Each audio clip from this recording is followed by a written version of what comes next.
bismillaahi raxmaani raxiim. assalaamu calaykum waraxmatullaahi wabarakaatu. halkani waa xogwada janaal. waxaa idiin soo gudbinayaa sheeko laga qoray afgembigii dhacusuubay ee waddanka turkiga sanadii 2016 waxaa la doonayey in afgembi xilka lagaga tuuro madaxweynihii xilliga talada hayay ee Rajab Tayyip Erdogan. haddaba warbaahinada caalamka ayaa sheekooyin cajiiba ka qoray, waxaana af Soomaali u bedelay Kamaal Axmed Cali. habeennimadii sabtida soo gelaysay ee 15 Julaay 2016 xilli goorsheegtadu ku beegan tahay 9:00 fiidnimo ee Turkiga iyo Bariga Afrika, dadka Turkiga iyo dadyooga muslimiinta ee dunida ay soo dhamaysteen maalin nasasho iyo cibaado ayaa waxaa mar kaliya laga dhaxay war degdeg ah oo ka soo dhacay telefishinka TNV ee dalka Turkiga. waxa uuna sheegayay in cutubyo ka tirsan ciidamada qalabka sida oo wata gaadiidka dagaalka ay xidheen biriishadii mataanaha ee Bosphorus oo isaga gudba badda Madow iyo badda Marmara, iskuna xidha magaalada Istanbul daanteeda ku taala qaaradda Asia iyo daanta xadka Yurub ku jirta. fahamwaagii warkan iyo su'aalado daqiiqado yar jawaab loola ah kadib waxaa soo dhacay warkii mid ka ama ka batay.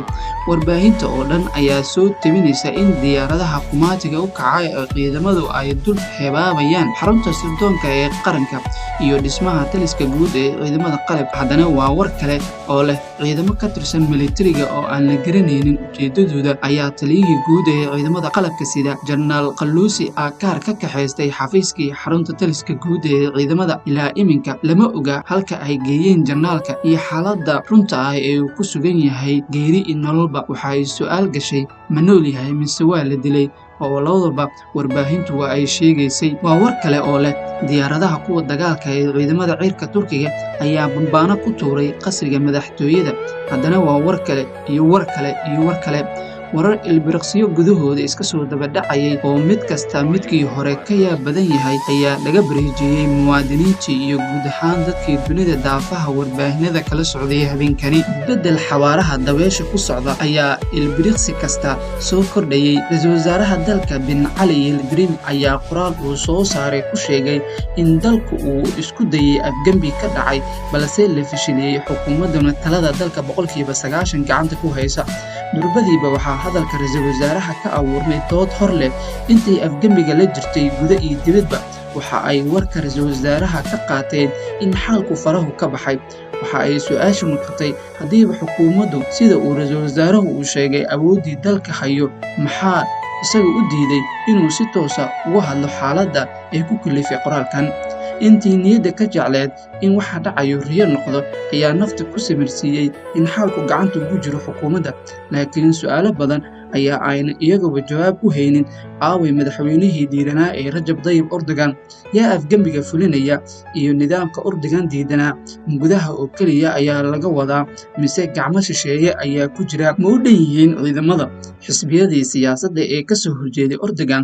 go'aan noocee ayay ka qaadan doonaan afgembigan? su'aalahan iyo tobanaan la mid ah ayaa shaashadaha mar keliya ka yeedhay, laakiin waxa aan lagu kala duuneyn in dalka uu galay xaalad ka gedisan tii hore. waxaanu muran ka jirin in 10% xaaladda dalka ah ee ra-iisul wasaare Yildirim qirtay in faraha xukuumaddu ay ka maqan tahay, ayna soo celintooda sababi doonto duruufo siyaasadeed iyo dhaqaale oo aan la saadaalin. ciidamadii afgembiga ayaa gudaha u galay xarunta telefishinka dowladda, waxa ayna wariyihii fadhiyey miiska warka oo gabadh ahayd ku qasbeen inay aqrido warmurtiyeed caanka ku ah warmurtiyeedka koowaad ee ay alaaba ciidamada soo saaraan xilliga ay talada dalka afgembinayaan. tirska koow ee la siinayay waxa ay astaan u tahay in tirsigii hore ee xukuumadda hadda ka hor ku soo socotay halkaa ku joogsaday, oo kani bilaaw u yahay nidaam cusub iyo xeer hor leh. wariyaha ayaa loo dhiibay warmurtiyeedkan oo marka loo eego sida uu u nidaamsanaa iyo tayadiisa laga garanayo inuu hore u sii diyaarsanaa, waxaana la faray inay qasab ku aqrido. ciidamada qalabka sida ee dalka Turkiga oo ah xuriyaha aasaasaha u ahaa jamhuuriyadda islamarkaana haya ammaanada hogaamiyihii weynaa ee Atatürk, iyagoo ka duulaya halkudhigooda ah dalka oo nabad ah iyo dunida oo nabad ah. waxayna soo saareen warmurtiyeedkan laga bilaabo 3 galabnimo ee bisha Julaay. waxa ay ciidamadu la wareegeen taladii dalka si ay u dhisaan xiriir iyo iskaashi sidii hadda jirtay ka xog badan oo dalku yeelanayo ururada iyo beesha caalamka si nabadgelyo iyo xasilooni dunida looga dhaqan geliyo.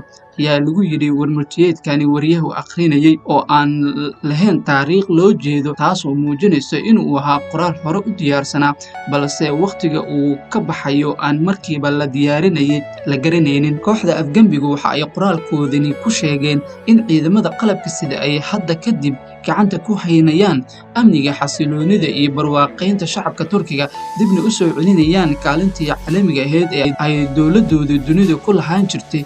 waxayna damaanad qaadeen in ay dib u soo celinayaan dowladdii ahayd calmaaniga dimuqraadiga ah kuna dhisneyd awoodda shacabka iyo qaanuunka. Warmurtiyeedka koowaad ee telefishinka laga aqriyo waxa ay ciidamada ku sheegeen in hadda laga bilaabo lagu dhawaaqay xaalad degdeg ah oo dalka oo dhan laga dhaqangelinayo.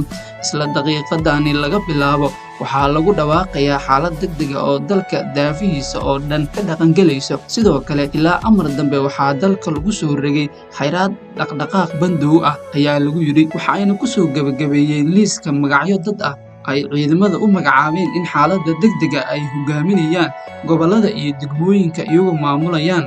waxayna warmurtiyeedkani lagu soo koobay in guddida xaaladda degdega ahi ay isla markiiba howshooda bilaabanayso. guud ahaan intaas ayaan kusoo gabagabeynayaa qaybtii koowaad sheekadii laga qoray afgembigii dhucusoobay ee waddanka Turkiga. hadba qaybta labaad intaan dib ugu kulmi doono waxaa idinkaga tegayaa sidaas iyo nabadgelyo.